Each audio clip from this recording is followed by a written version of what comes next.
Hello बच्चों, इस video में हम आपके लिए लेकर आए हैं बिहार बोर्ड के क्लास 10th के पद्य भाग का पाठ 1। नाम है इसका राम नाम बिनु बिरथे जगी जन्मा। इसकी व्याख्या आज हम पढ़ेंगे। तो पहले हम जान लेते हैं कि ये लिखे किसने हैं पद। तो ये इस जो पाठ है इसके लेखक जो है कवि गुरु नानक देव जी हैं। इस पाठ में सच्चे हृदय से राम नाम अर्थात ईश्वर का नाम जपने की सलाह दी गई है।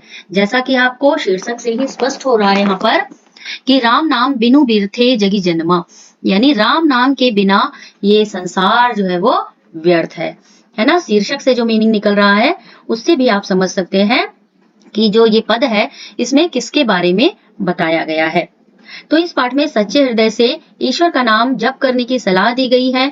बाह्य आडंबर यानी बाहरी जो पूजा पाठ दिखावा होता है उसकी कड़ी आलोचना की गई है और सुख दुख में हमेशा एक समान रहने की सलाह दी गई है। तो आइए शुरू करते हैं इस पाठ की व्याख्या और जो कठिन शब्द हैं उनके मीनिंग भी हम जानेंगे यहाँ पर। तो जो शीर्षक है उसी से ये पहला पद स्टार्ट होता है। बिनु मतलब बिना, बिरथे व्यर्थ है। तो यहाँ पर दो कठिन शब्द दिख रहे हैं, यानी कि राम नाम मतलब ईश्वर का नाम। आपके जो भी इष्ट देव हैं, जो भी आपके भगवान हैं, उनका नाम जपे बिना ये जो है जग मतलब संसार, ये संसार जो है वो संसार में जीवन वो व्यर्थ है, यानी भगवान का नाम लिए बिना ये जीवन हमारा व्यर्थ है। बिखु इसका मतलब है विष। निहफलु मतलब निष्फल, कोई भी फल प्राप्त ना होना। मति मतलब मति यानी बुद्धि। बिखु खावे बिखु बोले बिनु नावे निहफलु मति भ्रमणा, यानी बिना कुछ बोले विष का पान करता है। यानी व्यक्ति जो है बिना कुछ बोले विष का पान करता है तथा माया मोह में भटकता हुआ मर जाता है। ईश्वर का नाम नहीं लेता अगर व्यक्ति तो वो माया मोह में भटकता हुआ उसका जीवन जो है वो निष्फल हो जाता है, निहफल हो जाता है, यानी उसकी बुद्धि जो है वो भटकती रहती है। अर्थात राम का गुणगान न करके माया मोह जाल में व्यक्ति जो है वो फंसा रहता है।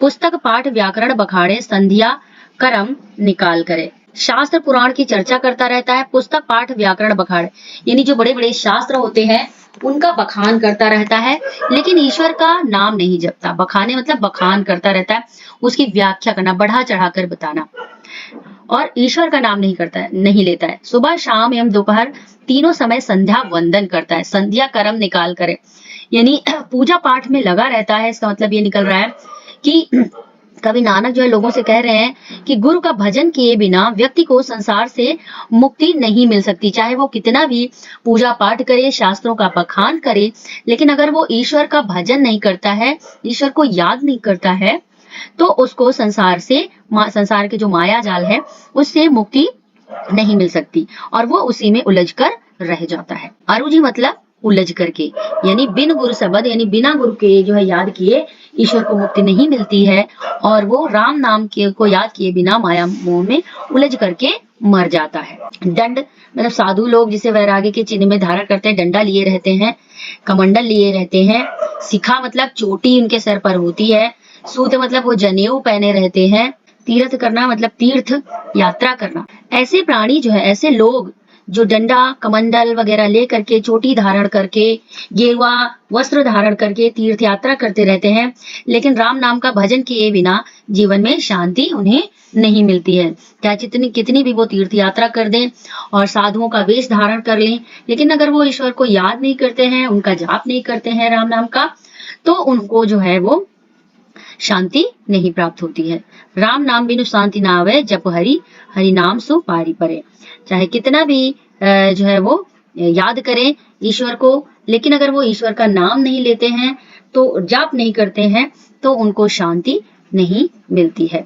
जटा मुकुट तन भस्म लगाए, यानी संसार में जो है वो जटा बना लेते हैं, अपनी मुकुट बना लेते हैं, जटा बड़ी बड़ी जटाएं धारण कर लेते हैं, अपने शरीर में राख लगा लेते हैं, अपने वस्त्रों को त्याग करके नग्न हो जाते हैं और अपने आप को दिखाते हैं कि मैं बहुत बड़ा साधु हूं, लेकिन वो क्या होते हैं, वो असलियत में वो जो है शांति को प्राप्त नहीं करते हैं।